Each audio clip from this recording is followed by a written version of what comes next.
Hello दोस्तों, स्वागत है आपका बैंकर कैप्सूल में। वीडियो को लाइक करें, शेयर करें और इस चैनल को सब्सक्राइब करें और इस बेल आइकन को क्लिक करें ताकि कोई भी नया वीडियो आए तो आपको तुरंत पहुंच जाए। सपोर्ट करें बैंकर कैप्सूल। हेलो फ्रेंड्स, तो देखिए हम बात करते हैं कि H D F C future banker program जो कि टोटल 1 ईयर का प्रोग्राम है, हम लोग जानते हैं। तो बेसिकली इसमें क्या जॉब रोल होता है, as a personal banker at a grade of deputy manager के रैंक पे ज्वाइनिंग होती है। तो बहुत लोगों को कन्फ्यूजन होता है कि डिप्टी मैनेजर हैं बट उनका पोस्ट होता है पर्सनल बैंकर, ग्रेड होता है डिप्टी मैनेजर। देखिए, पोस्ट एंड ग्रेड दोनों में अंतर है। आपका जो पे स्केल होगा वो ग्रेड पे होगा, डिप्टी मैनेजर के ग्रेड पे। तो H D F C future banker program के तहत H D F C bank जो आपको रैंकिंग देती है वो है डिप्टी मैनेजर E2 बैंड, ठीक है। बट जॉब जो होता है वो आपका पर्सनल बैंकर होता है, ठीक है। तो बेसिकली अगर हम बात करते हैं कि कस्टमर के रूप में, तो एच डी एफ सी बैंक में तीन होते हैं कस्टमर, थ्री टाइप के कस्टमर होते हैं। मेन कस्टमर लाइक आपका एक होते हैं क्लासिक कस्टमर, दूसरा होता है प्रीफर्ड कस्टमर, तीसरा होता है इंपीरियर कस्टमर, ठीक है। तो जिसमें कि क्लासिक कस्टमर को जो आरएम मैनेज करता है, जो कि क्लासिक पोर्टफोलियो को देखता है, जो आरएम, उसको हम लोग कहते हैं पर्सनल बैंकर, ठीक है। उन्हीं की ज्वाइनिंग होती है H D F C future banker program के तहत। इनके बाद जो फर्दर प्रमोशन होती है वो होते हैं प्रीफर्ड कस्टमर के प्रीफर्ड आरएम, यानी relationship manager of preferred customer, ठीक है। सबसे टॉप पे जो होते हैं वो होते हैं relationship manager of imperial customer, ठीक है, आरएम ऑफ इंपीरियर कस्टमर। तो इस प्रोग्राम के तहत आपको जो जॉब मिलती है वो मिलती है पर्सनल बैंकर की, ठीक है। जिसमें कि आपको 125 क्लासिक कस्टमर, 125 क्लासिक कस्टमर का पोर्टफोलियो आपको मैप किया जाएगा, ठीक है।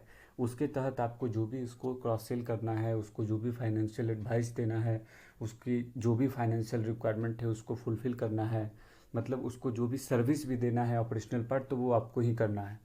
बेसिकली कहने का मतलब है कि 125 कस्टमर को आपको मैनेज करना है, उसका सारा डिटेल आपके पास रहेगा, ठीक है।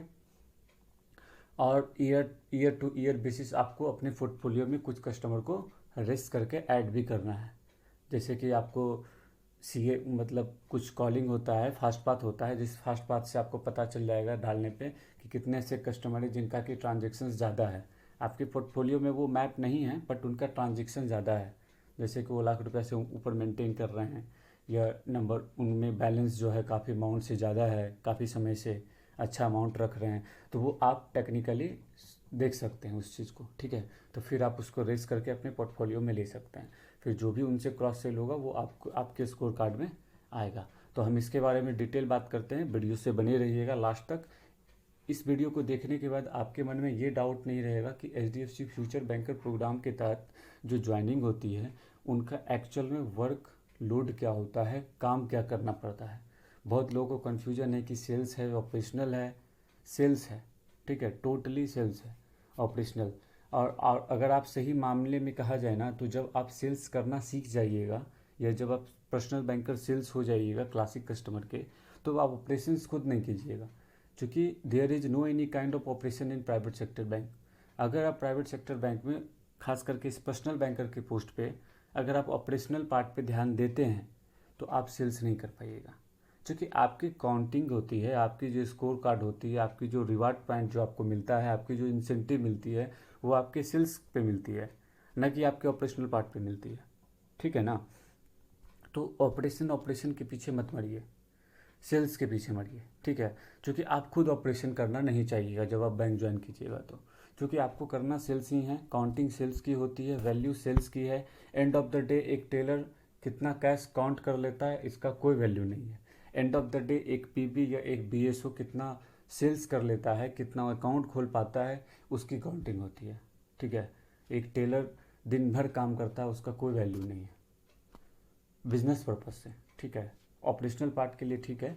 तो मैं वही कहना चाह रहा हूँ, जैसे 125 कस्टमर का पोर्टफोलियो है, ठीक है। अब उसको जैसे एड्रेस चेंज करवाना है या कोई काम करवाना है, तो उसके लिए ब्रांच में स्टाफ ऑलरेडी हैं, WD हैं, आप उनको रिक्वेस्ट दे सकते हैं। आप वो काम, ऑपरेशनल काम वो आपको ही करना है, आप कर सकते हैं। एड्रेस चेंज का रिक्वेस्ट आप ले सकते हैं, कस्टमर का चेक बुक का रिक्वेस्ट ले सकते हैं, कस्टमर का FD बुक करना है तो आप उसको अपने सिस्टम में डाल के प्रिंट आउट निकाल के कस्टमर को दे सकते हैं। लेकिन ये ऑपरेशनल पार्ट आपको करना है, लेकिन आप क्यों कीजिएगा, क्यों इसमें टाइम वेस्ट कीजिएगा। इसके लिए अलग स्टाफ है, आप वो कर सकते हैं। आप सिर्फ इस बात पे फोकस कीजिए कि आपको अपने पोर्टफोलियो से या आउट ऑफ पोर्टफोलियो कैसे कस्टमर को मैनेज करना है, कैसे कस्टमर से क्रॉस से लेना है।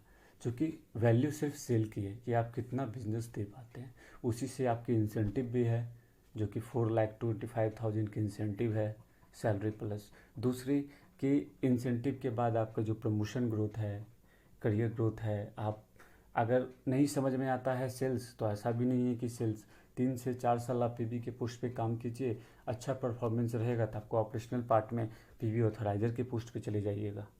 तो ऐसा भी नहीं है, आपके पास आगे रास्ता है। स्टार्टिंग का 3 ईयर to 4 ईयर संघर्ष है। स्टार्टिंग का 3 to 4 ईयर 5 ईयर्स आपको जो समय लग जाए, अगर आप सेल्स के फील्ड में आगे जाइएगा तो आपको प्रीफर्ड आरएम बन सकते हैं, इंपीरियल आरएम बन सकते हैं। लेकिन अगर सेल्स के फील्ड में आगे नहीं जाना चाहते हैं तो आप ऑपरेशनल पार्ट में आगे बढ़ सकते हैं, टेलर ऑथराइजर बन सकते हैं, पीबी ऑथराइजर बन सकते हैं। और स्कोप है, ऑपरेशनल का भी है, सेल्स का भी है। बट अभी जो इस प्रोग्राम के तहत है उसमें आपको सेल्स ही करना है, ठीक है। सेल्स का मतलब सेल्स। अब ऐसा नहीं है कि डोर टू डोर करना है, आपका पर्सनल डेस्क होगा ब्रांच में, पर्सनल टेबल होगा, पर्सनल कंप्यूटर होगा।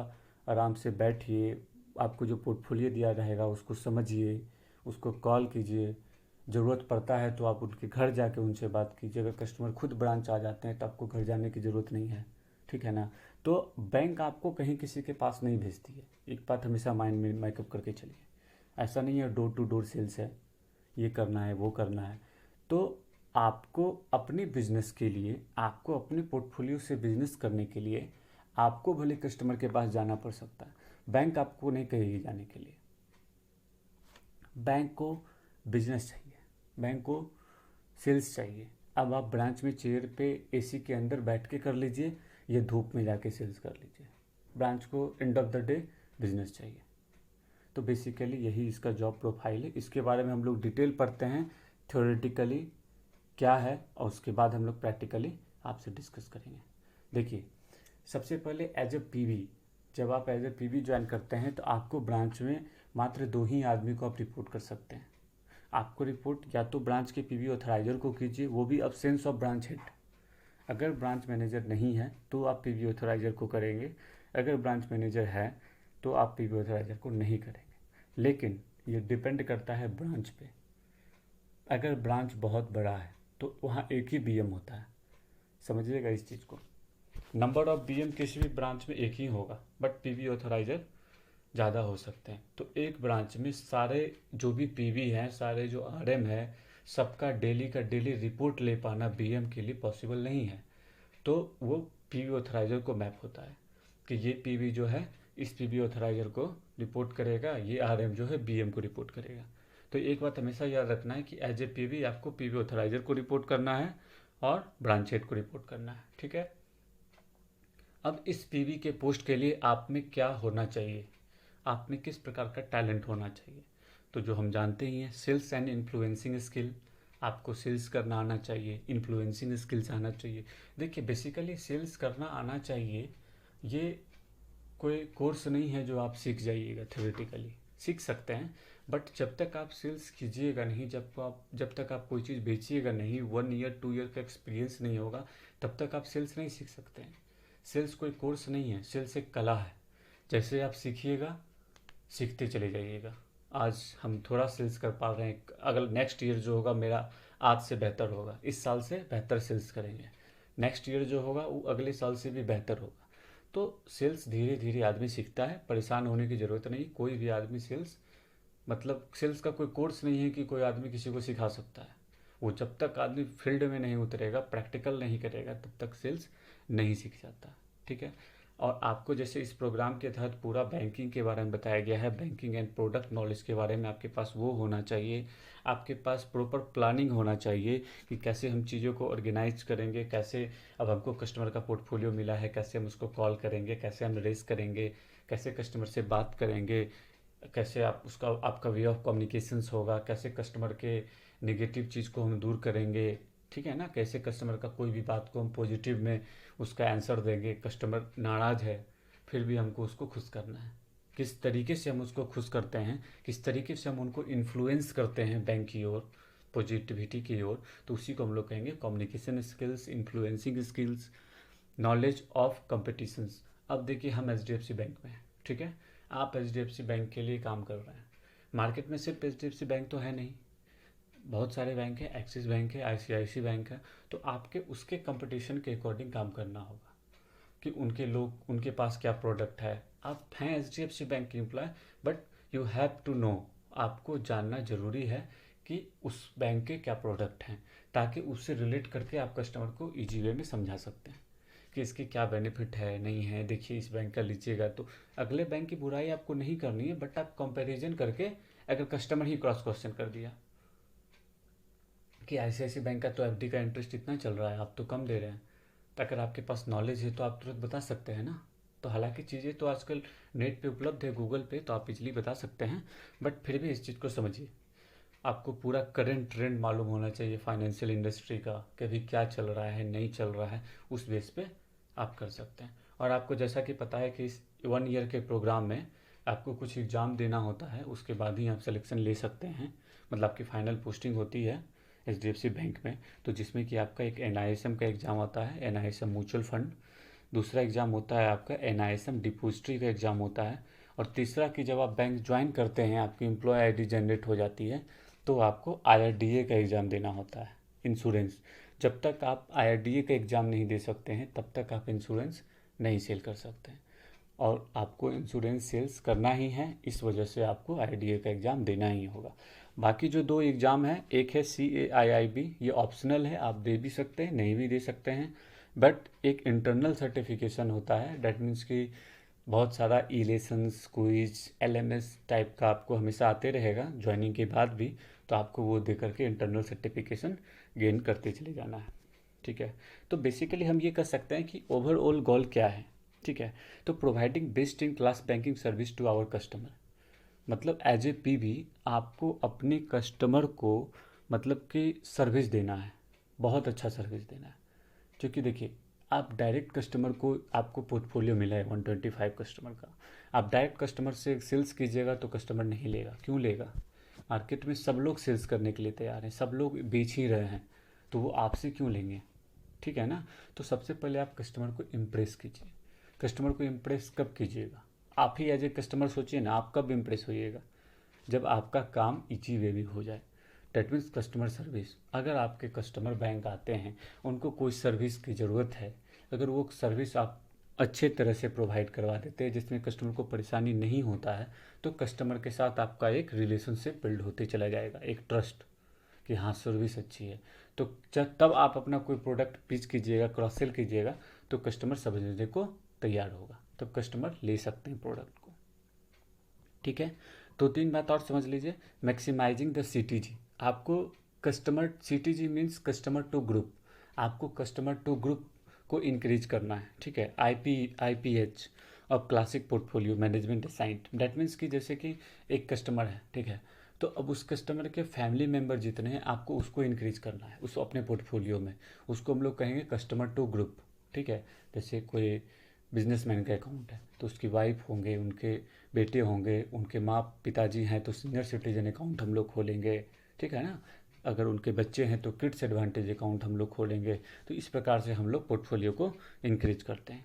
Opening of NTB accounts and add more customers to portfolio, वही बात हम बोले, NTB means new to bank, आपको न्यू टू बैंक कस्टमर को भी ऐड करना है। ठीक है। कुछ अलग कस्टमर्स भी रेस करके, जैसे कि ब्रांच में बहुत से ऐसे मतलब पोर्टफोलियो में ऐड नहीं है, बट वो भी 1-2 लाख रुपए अकाउंट में मेंटेन कर रहे हैं, तो आप उनको रेस करके अपने पोर्टफोलियो में मैप करवा सकते हैं। ठीक है। तो आपका पोर्टफोलियो भी बढ़ जाएगा, फिर आप वहाँ से क्रॉस सेल कर सकते हैं। ठीक है। Ensure growth of portfolio total value, आपको पोर्टफोलियो का जो टोटल वैल्यू होता है इसमें भी ग्रोथ चाहिए। ठीक है। डेट मीन्स कि आपके वो टोटल उसका कासा वैल्यू कितना है, आपके पोर्टफोलियो में कितना वो सेविंग अकाउंट, करेंट अकाउंट में बैलेंस रख रहा है, उस चीज़ का भी एक ईयरली जो है उसमें ग्रोथ होना ज़रूरी है। तो ये सब चीज़ ओवरऑल गोल हुआ।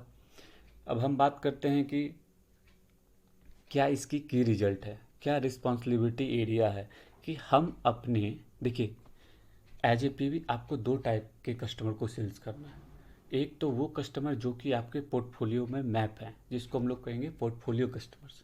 दूसरा, जो आपके पोर्टफोलियो में मैप नहीं है, नॉन पोर्टफोलियो कस्टमर, आपको उनको सेल्स करना है। ठीक है, तो पोर्टफोलियो कस्टमर्स में क्या सेल्स करना है हमको, उसको थोड़ा सा डिटेल में समझेंगे। ठीक है, ensure that individual customers are grouped and customer to group CTG ratio is maintained on the portfolio. ठीक है, और by grouping them with their family members who already hold accounts with us, or by grouping them, same चीज। ठीक है, the family members if they do not have banking relationship with us, same चीज। Already हम आपको बता चुके हैं कि customer to group, portfolio customer में अगर कोई आदमी पोर्टफोलियो कस्टमर में है तो हम सबसे पहले चेक करेंगे क्या उसका कस्टमर टू ग्रुप हमारे बैंक में है या नहीं है। अगर है तो वेल एंड गुड, हम उनको क्रॉस सेल करने की कोशिश करेंगे। अगर नहीं है तो सबसे पहले हम उनको ऐड करने की कोशिश करेंगे, उनके साथ रिलेशनशिप बनाने की कोशिश करेंगे कि ब्रांच में कैसे उनका अकाउंट खोलेंगे। जो भी सीनियर सिटीजन है तो सीनियर सिटीजन अकाउंट खोलेंगे, और अगर किड्स है तो किड्स एडवांटेज अकाउंट खोलेंगे। बात करते हैं हम लोग आगे फर्दर, तो हम लोग को अब एज ए पीबी किस प्रकार के कस्टमर को मैनेज करना है। तो आपको पता होना चाहिए कि एचडीएफसी बैंक में बेसिकली बैंड में कस्टमर डिवाइड होते हैं। दैट मीन्स कि किस कस्टमर से बैंक को कितना रेवेन्यू जनरेट होती है। तो 5 टाइप के कस्टमर होते हैं, band 1, band 2, band 3, band 4, band 5। अब जिस कस्टमर से जो कस्टमर 10,000 से ज़्यादा का इनकम बैंक को प्रोवाइड करती है वो आते हैं बैंड 5 में। ठीक है, तो उसी प्रकार से बैंड 1, 2 और 3, 4 उससे कम के रैंकिंग में इसको डिवाइड किया गया। ठीक है, तो as a PB, as a classic PB, आपको बैंड 1 एंड बैंड 2 के कस्टमर्स को मैनेज करना है। बट उस बैंड 1 और बैंड 2 के कस्टमर को रेस करके आपको बैंड 3 के कस्टमर में कन्वर्ट करना है। ठीक है, या उससे एबव भी band 4, band 5। Generally band 5, band 4 customer जो है वो आपके प्रीफर्ड आरएम और इंपीरियल आरएम मैनेज करते हैं। ठीक है, आपको ये भी बता चुके हैं कि इन्हेंस करना है आपके वैल्यू को, कस्टमर ग्रुप को। ठीक है, online updations of CRM next at every stage of customer contact on the portfolio. आप जैसे ही किसी पोर्टफोलियो कस्टमर से बात करते हैं, ठीक है, कुछ भी बात करते हैं उनसे, अगर टेलीफोनिक कॉल करते हैं या कोई भी फिजिकल कॉल करते हैं, सामने जाके मिलते हैं, ठीक है, या मेल टू मेल बात होती है, तो वो सारा चीज़ को आपको ऑनलाइन सीआरएम पे अपडेट करना होता है। ये हमेशा याद रखिएगा। दूसरा, proactively raising the eligible customer of the classic portfolio within the prescribe product program. That means कि अब देखिए कुछ कस्टमर जो कि आपके पोर्टफोलियो में नहीं है, तो ऐसा भी तो नहीं है ना कि क्लासिक पोर्टफोलियो में आप अपने पोर्टफोलियो में किसी भी कस्टमर को मैप कर सकते हैं। नहीं, क्लासिक कस्टमर का एक अपना एक एलिजिबिलिटी क्राइटेरिया है। इस पर हम एक डिटेल वीडियो बना देंगे। ठीक है, वो प्रोडक्ट नॉलेज के हिसाब से है, पहले आप अपने काम को समझिए। जनरली क्लासिक कस्टमर को एक लाइन में समझ लीजिए ना कि जो अपने सेविंग अकाउंट में 1 लाख से एबव बैलेंस मेंटेन करता है। ठीक है, तो जब वो कस्टमर उस चीज़ को क्लियर कर लेता है कि 1 लाख रुपया हमेशा वो अपने अकाउंट में मेंटेन करेगा, तो हम उसको अपने पोर्टफोलियो में रेस कर सकते हैं। ठीक है, educating customers of various bank payment options including, हमको कस्टमर को इंट्रोड्यूस करना है कि पेजैप ऐप के बारे में, कैसे हम क्या करेंगे, buying products using smart by. HDFC bank की अपनी एक वेबसाइट है स्मार्ट बाई, उससे कैसे प्रोडक्ट को बाई करेंगे। ठीक है, ensure that all classic customers within the portfolio are contacted. मतलब जितने भी क्लासिक कस्टमर आपके पोर्टफोलियो में हैं वो हमेशा आपके कॉन्टैक्ट में होनी चाहिए, ये हमेशा याद रखिएगा। ठीक है, जितने भी पीबी सेल्स है should meet his liability growth plan which also needs to define his score card. अब आपके जो भी लायबिलिटी ग्रोथ प्लान होगा उसको डिस्क्राइब आपके स्कोर कार्ड में भी किया जाएगा। ठीक है, तो इस बात का ध्यान रखते हुए हमको आगे बात बढ़ना है। ठीक है, लास्ट चीज को समझिए कि achievement of income plan and other benchmark with in portfolio. ठीक है, कि पोर्टफोलियो के अंदर आपको उस बेंचमार्क को भी पार करना है। ठीक है, या आपका जो इनकम प्लान है एज ए पीबी आपको डिपेंड करता है कि आपको कितना पोर्टफोलियो मिला है और किस ब्रांच के आप पीबी हैं। ठीक है, तो जनरली आप ये मान के चल सकते हैं कि on an average 3 lakh per month का रेवेन्यू टारगेट होता है एज ए पीबी। किसी ब्रांच में 2 लाख का भी होता है, 2 लाख पर पीबी रेवेन्यू टारगेट होता है। ठीक है, बैंक के लिए कि आपको उस पीबी से एज ए पीबी आपको बैंक को 3 लाख का रेवेन्यू पर मंथ जनरेट करके देना है। अब क्या रेवेन्यू होती है उस पर हम एक अलग वीडियो बना देंगे। जैसे कि कोई सेविंग अकाउंट होती है उस पर 2.5% का रेवेन्यू बैंक को मिलती है, कोई करंट अकाउंट है तो उस पर 6% का रेवेन्यू बैंक को मिलती है, ठीक है, उसके आईपी चेक पे। दूसरा कि जैसे कोई इंश्योरेंस आप करते हैं किसी कस्टमर का तो उस पर 25 to 30% का रेवेन्यू बैंक को मिलती है। आप जितना भी लोन कस्टमर के अकाउंट में डिस्पर्स होता है उस पर 1% का रेवेन्यू बैंक को मिलती है, ठीक है। तो इस चीज़ को आपको ध्यान में रख कर के आपको एक रेवेन्यू टारगेट मिलती है, आपको वो कंप्लीट करना होगा, ठीक है। तो जनरली आपको एज ए पीवी अगर हम सिंपल लाइन में बताएं, ठीक है, नॉर्मल अभी क्या है, अभी का जो सीन चल रहा है अभी तत्काल, तो इसमें एज ए पीवी आपको 1 मंथ में क्लियर कट, ठीक है, 1 मंथ में आपको 13 to 14 सेविंग अकाउंट ओपन करना होगा, ठीक है, जिसमें कि 2 से 3 करेंट अकाउंट आप ओपन कर सकते हैं, टोटल आप 15 एवरेज मान सकते हैं, ये आपका मंथली टारगेट होगा, ठीक है। एज ए पीवी अगर आप पीवी हैं क्लासिक पीवी तो आपको 3 लाख रुपए का इंश्योरेंस करना होगा। अगर आप रिलेशनशिप मैनेजर आरएम है तो आपको 5 लाख का इंश्योरेंस करना होगा, ठीक है। आपको 5 लाख का एफडी करना होगा अगर आप पीवी हैं तो, क्लासिक पीवी हैं तो आपको 5 लाख का एफडी करना होगा। बाकी बैंक की अपनी एक राइड चलती रहती है कि आज इस वीक जो है वो पर्सनल लोन का राइड चल रहा है, तो बीएल का राइड चल रहा है, बिजनेस लोन का चल रहा है, 2 व्हीलर लोन का चल रहा है, ठीक है ना। तो इसके अकॉर्डिंग जैसे अभी श्योर कवर्ड एफडी का राइड चल रहा था तो आपको उस हिसाब से भी टारगेट मिला रहता है, तो आपको उस हिसाब से ही रेस करना होता है, ठीक है। अब हम बात करते हैं कि नॉन कस्टमर्स, जो भी हम लोग के नॉन पोर्टफोलियो कस्टमर्स होते हैं उसको हम लोग सेल्स कैसे कर सकते हैं, ठीक है। तो आपको कुछ बात को ये ध्यान रखना है कि ensure quality lead generation while interaction with customer, कि जैसे ही आप किसी नॉन पोर्टफोलियो कस्टमर से बात करते हैं तो आपको वहाँ से लीड जनरेट कर लेना है, ठीक है। अगर आपको कहीं से लीड मिल गया, ठीक है, तो आप तुरंत उससे जा करके बात करके लीड जनरेट कर लिए, उसको तुरंत एलसी में कन्वर्ट कर लिए, ठीक है। दूसरा, ensure quality new executions on SA और CA for resident and non resident. मतलब कोई आदमी अगर इंडिया का है उसका भी आप सेविंग अकाउंट या करेंट अकाउंट खोल सकते हैं, कोई आदमी बाहर का है उसका भी आप खोल सकते हैं।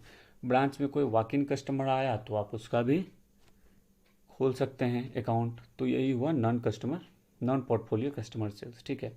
अगर आपको पोर्टफोलियो से भी आप खोल सकते हैं, दैट मीन्स कि पोर्टफोलियो के कोई फैमिली मेम्बर हो गए, पोर्टफोलियो का कोई रेफरेंस आपको मिल गया, कोई रेफरल फ्रेंड्स मिल गया, आपके कोई फैमिली मेम्बर्स मिल गए, ठीक है, उसके रेफरल से आप खोल सकते हैं। Includes pursuing the customers to continue and if required renew FD, ठीक है, अगर कस्टमर को एफडी रिन्यू करना है तो वो भी आप कर सकते हैं।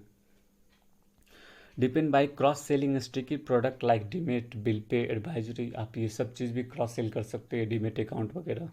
Ensure all EMI and ECS is link to the account. आपको ये भी याद रखना है कि कस्टमर का जो भी ईएमआई चल रहा है वो सारा उसके अकाउंट से लिंक होना चाहिए, ठीक है। दूसरी बात कि आपको ये याद रखना होगा कि ensure quality of relationships while flagging should be capable to maintaining eligibility, ठीक है, मेंटेन करना चाहिए। Regular customer contact to establish needs to the customer and opportunity to cross sell. Branch में आप क्या दिखिएगा ना, कुछ कस्टमर रेगुलर आते जाते रहते हैं, ठीक है, तो उस रेगुलर कस्टमर का जो भी नीड है उस कस्टमर के सबसे पहले आप नीड को समझिए, उसके बाद आप उसको क्रॉस सेल कर सकते हैं। एक बात हमेशा याद रखिएगा, सेल करने का मतलब ये नहीं है कि आप सीधा जाके आपके पास जो प्रोडक्ट है आप उसको सेल कर सकते हैं, आप पिच कर सकते हैं। नॉर्मली मान के चलिए किसी आदमी को लोन का ज़रूरत है, अगर हम उसको जाके इन्वेस्टमेंट प्रोडक्ट समझा रहे हैं कि आप इंश्योरेंस कर लीजिए, आप म्यूचुअल फंड में इन्वेस्ट कर लीजिए, तो होगा ऐसे काम चलेगा? नहीं होगा, ना ही सेल्स हो पाएगा और उसका भी टाइम बर्बाद, मेरा भी टाइम बर्बाद।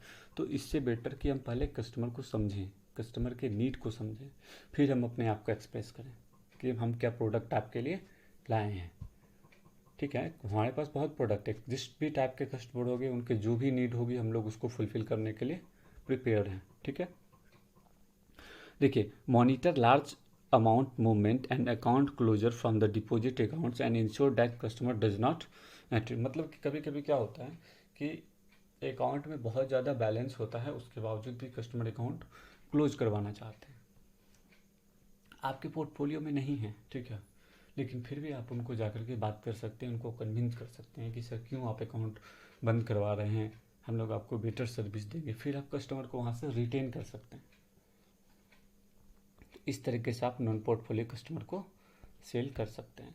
देखिए बेसिकली आपको हम पहले भी बोले हैं कि ensure to have in 125 active groups in portfolio sorry, आपको पोर्टफोलियो में 125 एक्टिव ग्रुप होनी चाहिए, ठीक है। Productivity of 6 income product per day, ठीक है, मतलब 6 इनकम प्रोडक्ट जो है वो पर डे का प्रोडक्टिविटी होनी चाहिए। Penetration of the FD to unique customer को आपको एफडी सेल करना है, ठीक है। Sales of third party product to the customer asset product, मतलब कस्टमर को किस किस टाइप का प्रोडक्ट आप सेल कर सकते हैं। थर्ड पार्टी प्रोडक्ट सेल कर सकते हैं जिसमें आपका इंश्योरेंस आ जाएगा, ठीक है, ये सब चीज़ आ जाएगा। इंश्योरेंस में भी आपका लाइफ इंश्योरेंस है, जनरल इंश्योरेंस है, ठीक है ना, ये सब चीज़ों को समझना होगा आपको। आप एसेट प्रोडक्ट कंपनी को सेल कर सकते हैं, किसी कस्टमर को, किसी कंपनी को लोन चाहिए तो आप वहाँ सेल कर सकते हैं, ठीक है। To ensure that all account saving and current account not ABM branch open, ठीक है, मतलब कि आप ये समझ सकते हैं ना कि जो भी सेविंग अकाउंट करेंट अकाउंट है आप उसको भी ये देख सकते हैं कि उसका एबीएम जो है, उसका एएमबी जो है वो मेंटेन हो रहा है या नहीं हो रहा है, ठीक है। जो कि अगर ब्रांच, उस ब्रांच का अकाउंट है उसको भी, नहीं है ब्रांच का अकाउंट उसको भी, ठीक है। In the month are activated as per the product definition at the end of the next month, ठीक है। All such accounts to maintain more than the required AMB else of various credit card से रिलेटेड होगा, ठीक है। Same चीज़ आपको customer service भी देनी है, ठीक है, आपको कस्टमर सर्विस भी देनी है, आपको नॉलेज भी होनी चाहिए। देखिए ऑपरेशनल पार्ट ब्रांच में अलग लोग हैं, कर लेंगे, ठीक है, बट आपको नॉलेज होनी चाहिए, आपका कस्टमर डिस्ट्रैक्ट नहीं हो, आपके कस्टमर को परेशानी नहीं हो, आपके कस्टमर को काउंटर टू काउंटर धक्का खाना नहीं पड़े, उसके लिए आपके पास नॉलेज होना चाहिए। कस्टमर सर्विस का मतलब ये नहीं कि आपको कस्टमर सर्विस जा करके कस्टमर का पैसा लेकर के मतलब जमा कर देना है, बट आप कस्टमर को अवेयर कर सकते हैं, कस्टमर को गाइड कर सकते हैं। अगर आपके पास नॉलेज है तो सर आप ये फॉर्म फिल कीजिए, सर ऐसा कीजिए, आप इस काउंटर पे दे दीजिए, that is called your customer service from your side. समझ रहे हैं ना, तो वही कहना चाह रहा है कि ensure quality customer service is deliver. आपको ये भी अपने कस्टमर से पूछ लेना, क्या सर आप सर्विस से संतुष्ट हैं ना, आपको सर्विस तो मिल रही है ना, अगर मिल रही है तो वेल एंड गुड, नहीं प्रॉब्लम है तो आप उसको दूर करने की कोशिश करेंगे। कस्टमर के कंप्लेंट को, जो भी रिकॉर्डिंग कंप्लेंट्स हैं as per the specified process, जैसे सीआरएम में कंप्लेंट जाता है तो वो सब चीज़ को हम लोग फॉलो करेंगे। एचडीएफसी बैंक में एक दिन से ज़्यादा सीआरएम में कंप्लेंट नहीं रह सकती है, ठीक है। तो रिसॉल्विंग ऑल कंप्लेंट्स रिसिप्ट, जो कि सेल्फ आती है या ब्रांच में आती है या अदर यूनिट से आती है, तो within the stipulated TAT, अभी आपको बताएं हम, उसके अंदर करना होता है। Ensure appropriate customer communications on closure copy that to be filled, preventive complaint management, ठीक है। Asking for feedback from customers on various bank product service, promoting all direct banking channels and ensuring that the customers is utilizing the same, responsibility of opening of the customers account with the TET.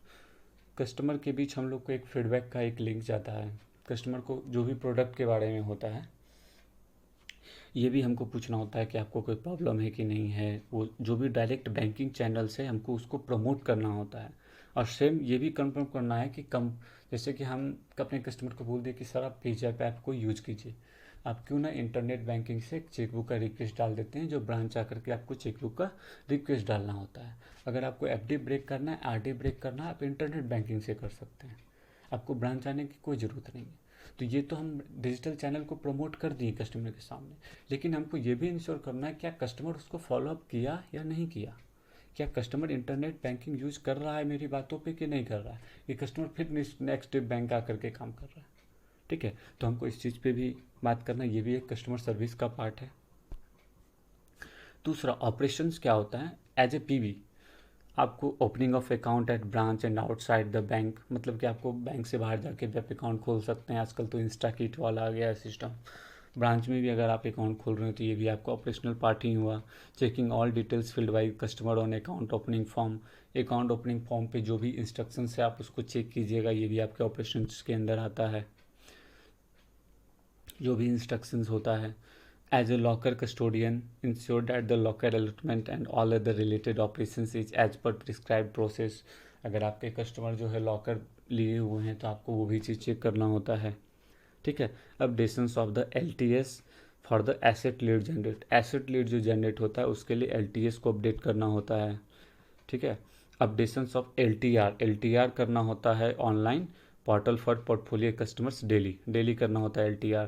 Updations of without database on the portal, आपको पता है without जो customers होते हैं उसके लिए हमको, without customers किस टाइप के होते हैं इसके लिए मैं अलग वीडियो बना दूंगा, ठीक है। Ensure that access norms are adhered for the individual work stations, आपको पता है ना अपडेशंस ऑफ ऑल लीड, कोई भी अगर लीड हम CRM में डाले हैं तो उसका क्या स्टेटस है, क्या कस्टमर इंट्रैक्शन रहा है, वो हमको बार बार CRM में अपडेट करना होता है, ठीक है। All management initiatives need to be attend proactively, मतलब जितना भी मैनेजमेंट इनिशिएटिव होता है वो सबको हम लोग को अटेंड करना ज़रूरी होता है। मतलब daily updations of pending register for unprocessed customer instructions at desk, अगर आपके डेस्क पे, ठीक है, जनरली आपके डेस्क में ये चीज़ आएगा नहीं क्योंकि ऑपरेशनल पार्ट है, WD इनको कर लेता है, अगर कोई रिक्वेस्ट है एड्रेस चेंज का या कोई चीज़ का वो WD कर लेगा, ठीक है।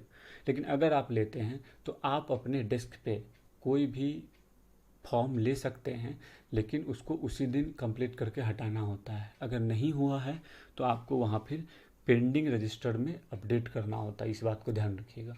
तो इससे बेटर होता है कि आप WD को दे दीजिए, WD उसको लेके काम कर लेगा, अगर WD से नहीं हुआ तो उसको वो पेंडिंग रजिस्टर में मेंटेन कर लेगा, कल होके फिर वो करेगा, ठीक है। तो इस चीज़ को आपको समझना होगा।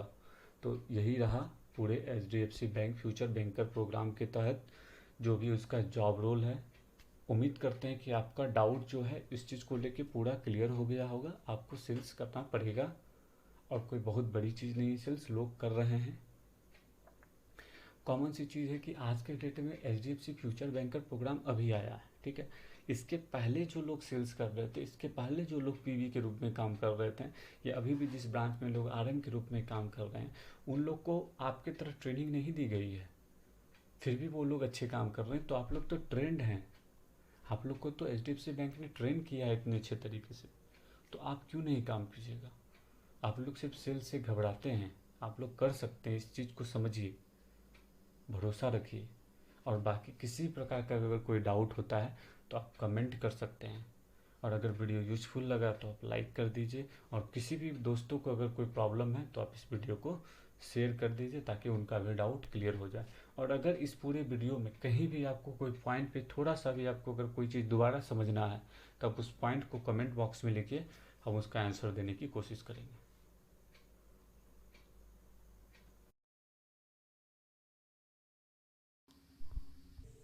गाइज इसी तरह के वीडियोज पाने के लिए प्लीज वीडियो को लाइक करें, चैनल को सब्सक्राइब करें, कमेंट करें, शेयर करें और नोटिफिकेशन बेल पे क्लिक करें करें, कोई भी नया वीडियो आए तो आप तक